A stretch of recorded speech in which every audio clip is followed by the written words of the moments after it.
The Knights of St. Catherine, continuation of Chapter 8. I don't think the lass will want to be seeing you, even if she does survive, but then I'd pay to see Arctic tear you into shreds, David commented. When all was quiet, James came out with the pup in his hands. Tundra needs to accept him first. I have a... Hamish began before Tundra took over the transformation. James laid the pup in Tundra's large claws and said, "You have a son." Tundra surveyed the little squirming bundle in his hands, turned himself towards the moonlight, and howled with delight, accepting his son and his mate Arctic. Tundra turned back, and while Hamish was holding him, the pup also turned into a human child. "I have a son. You shall be well looked after, and I love your mother with all my heart," Hamish declared, which was met with more than a few growls. "I'll take him to Ellie," Hamish gushed, running through the door. He had stopped in his tracks when he saw Ellie on the couch, with the bag of blood in her arm and 6 empty bags on the floor. He blanched and asked, "Oh God, what happened, Randall?" "You did. You were too busy fucking Vera. You weren't here when she went into labour. As it was, even Arctic held on as long as she could. They nearly all died, Hamish. Why don't you just place your son next to his mother? It might help. I was hoping she would wake up straight away, but maybe you took too long." Randall frowned, sitting a bit closer to Ellie. Hamish bent down and set the baby snugly into the gap in her arms and kissed her on the head, whispering, "I'm so sorry I broke my promise to you. I should have been here for you." What Hamish didn't see, yet Randall did, was the single tear that fell from the corner of her eye. Chapter 9. The Baby's Name. "I think you should let Ellie rest," Randall stated to Hamish as he sat down in one of the armchairs. "I need to be here, Randall. I want to stay until she wakes up," Hamish pleaded.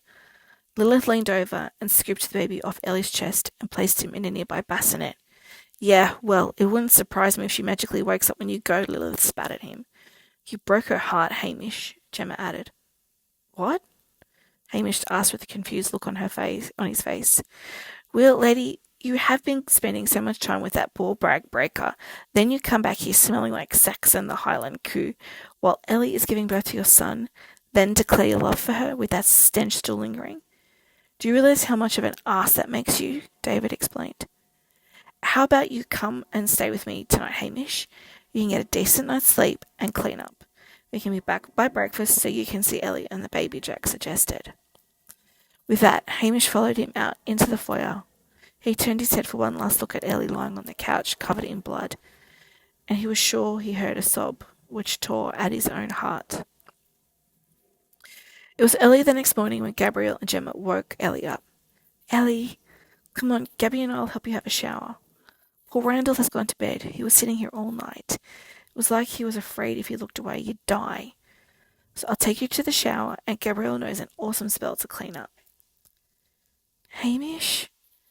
came Ellie's muffled question from the blanket cocoon she had created. "That bastard? He took up the offer to sleep over at Jack's dorm room, and Jack told us he will try to stall Hamish for as long as you need him to," Gabrielle stated. "Okay," Ellie conceded, and got Gemma to help her out of the makeshift bed on the couch.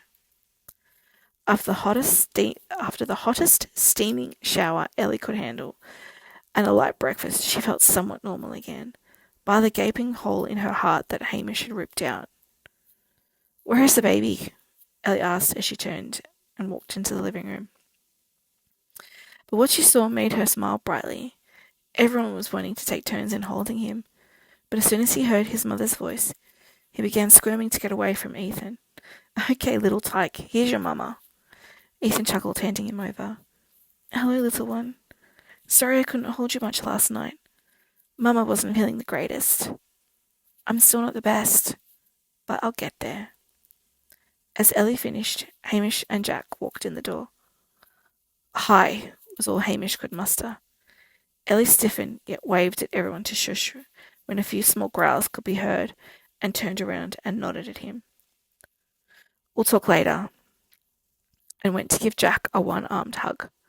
"Thank you and Silverback for looking after me last night," Ellie whispered in his ear.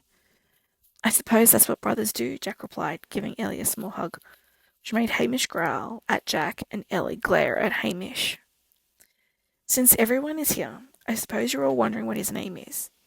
I've chosen to call him Henry Thomas Spencer Duke, and Arctic has chosen the name White Streak for his hide, as he looks like tundra, except for a white streak from the middle of his forehead going straight down his back to his tail, Ellie announced. James, would you mind contacting the Grand Magus of the White Rose to let her know she was worried about all of us before we left?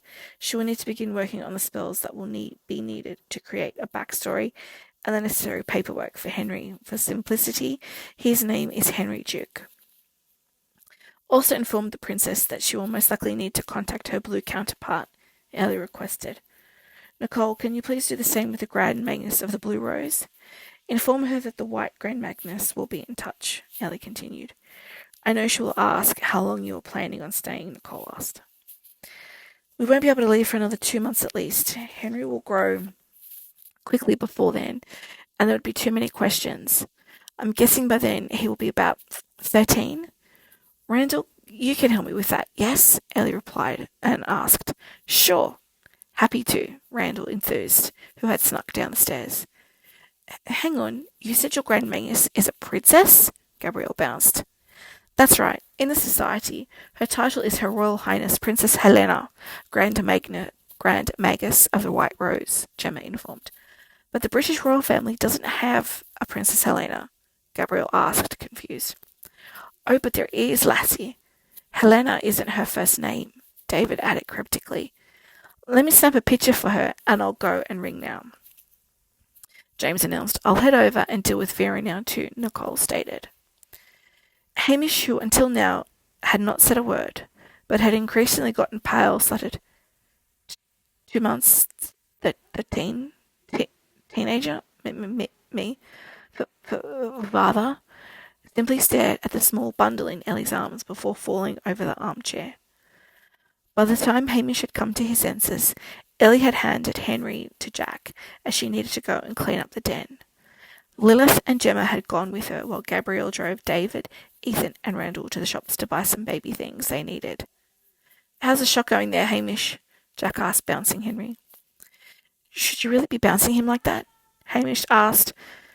He had a bit of a growth spurt while you were wrapping your head around things. Want to hold your son? Jack explained, holding Henry out to him.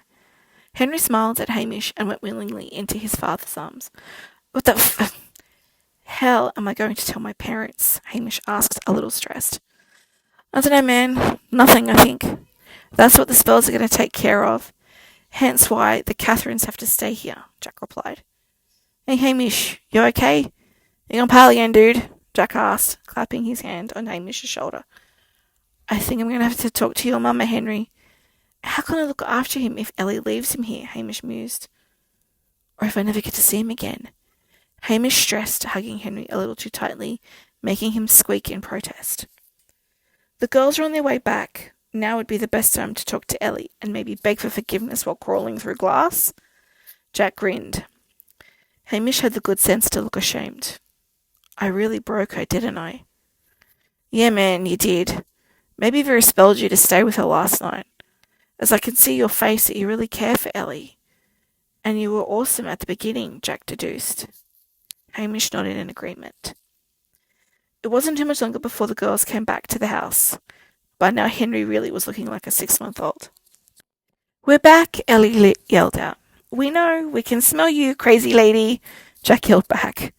Look at you, my star, Ellie stated, swinging Henry into her arms.